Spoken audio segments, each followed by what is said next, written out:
हरे कृष्ण, राधे राधे।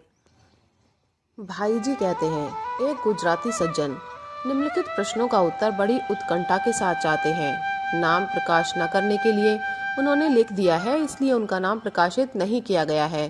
प्रश्नों के भावों की रक्षा करते हुए कुछ शब्द बदले गए हैं। नंबर 1, कई महात्मा पुरुष कहते हैं कि इस समय ईश्वर का दर्शन नहीं हो सकता।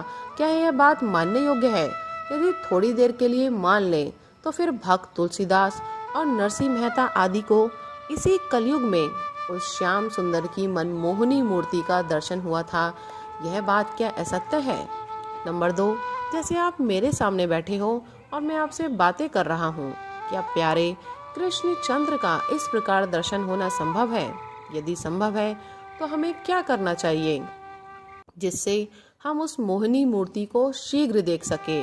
3, जहाँ तक ये चर्म चक्षु उस प्यारे को तृप्त होने तक नहीं देख सकेंगे, वहाँ तक ये किसी काम के नहीं है। नेत्रों को सार्थक करने का सिद्ध मार्ग कौन सा है, सो बतलाइए। 4, कृष्ण दर्शन की तीव्रतम विरह अग्नि हृदय में जल रही है, ना मालूम वह बाहर क्यों नहीं निकलती, इसी से मैं और घबरा रहा हूँ।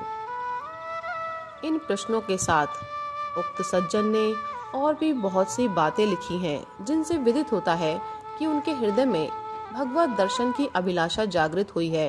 इन प्रश्नों का यथार्थ उत्तर तो उन पूज्य महापुरुषों से मिलना संभव है जो श्याम सुंदर की मनोहर और दिव्य रूप माधुरी का दर्शन कर धन्य हो चुके हैं।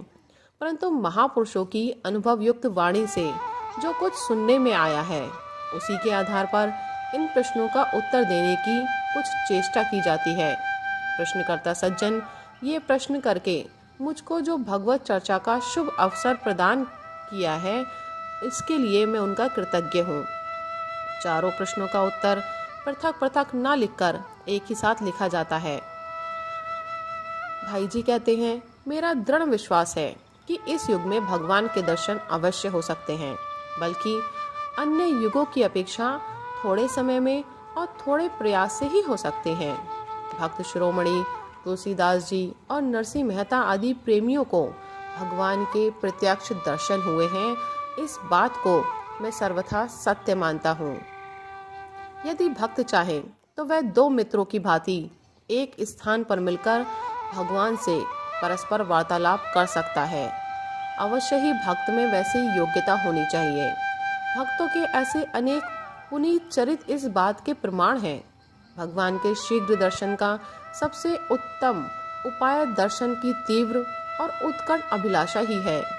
जिस प्रकार जल में डूबता हुआ मनुष्य ऊपर आने के लिए परम व्याकुल होता है, उसी प्रकार की परम व्याकुलता यदि भगवत दर्शन के लिए हो तो भगवान के दर्शन होना कोई बड़ी बात नहीं है। व्याकुलता बनावटी न होकर असली होनी चाहिए। किसी का इकलौता पुत्र मर रहा हो या किसी की सैकड़ों वर्षों से बनी हुई इज्जत जाती हो, उस समय मन में जैसी स्वाभाविक और निष्कपट व्याकुलता होती है, वैसे ही व्याकुलता परमात्मा के दर्शन के लिए जिस परम भाग्यवान भक्त के अंतर में उत्पन्न होती है,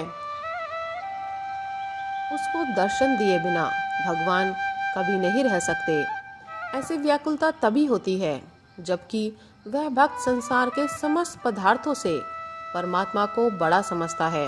इस लोक और परलोक के समस्त भोगों को अत्यंत तुच्छ और नगण्य समझकर केवल एक परम प्यारे श्याम सुंदर के लिए अपने जीवन, धन, ऐश्वर्य, मान, लोक लज्जा, लोक धर्म और वेद धर्म सबको समर्पण कर चुकता है।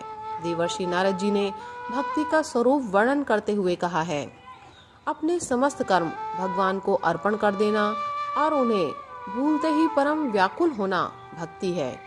जब तक जगत के भोगों की इच्छा है, तब तक जगत के अनित्य पदार्थ सुंदर, सुखरूप और तृप्तिकर मालूम होते हैं, और जब तक उनमें रस आता है, तब तक हमारे हृदय का पूरा स्थान भगवान के लिए खाली नहीं।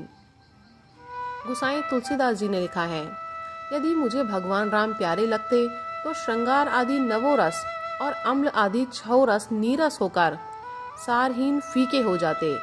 हम अपने अंतर में भगवान को जितना सा स्थान देते हैं, उतना सा उसका फल भी हमें प्राप्त होता है। परंतु जब तक हम अपने हृदय का पूरा आसन उस हृदयेश्वर के लिए सजाकर तैयार नहीं करते, तब तक हमारे अंतःकरण में अनवरत और निरंतर अटूट तैल धारा की भांति भगवत भाव का स्रोत नहीं बहता, तब तक उसके लिए व्याकुलता नहीं हो सकती। और जब तक हम व्याकुल नहीं होते, तब तक भगवान भी हमारे लिए व्याकुल नहीं होते, क्योंकि भगवान की यह एक शर्त है, जो मुझको जैसे भजते हैं मैं भी उनको वैसे ही भजता हूँ।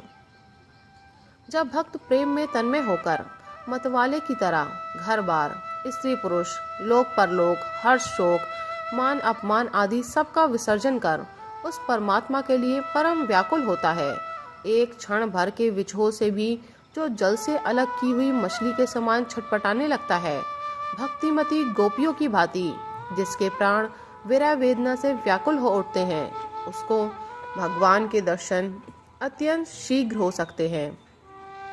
परंतु हम लोगों में वैसी अनन्य व्याकुलता प्रायः नहीं है, इसलिए दर्शन में भी विलंब हो रहा है।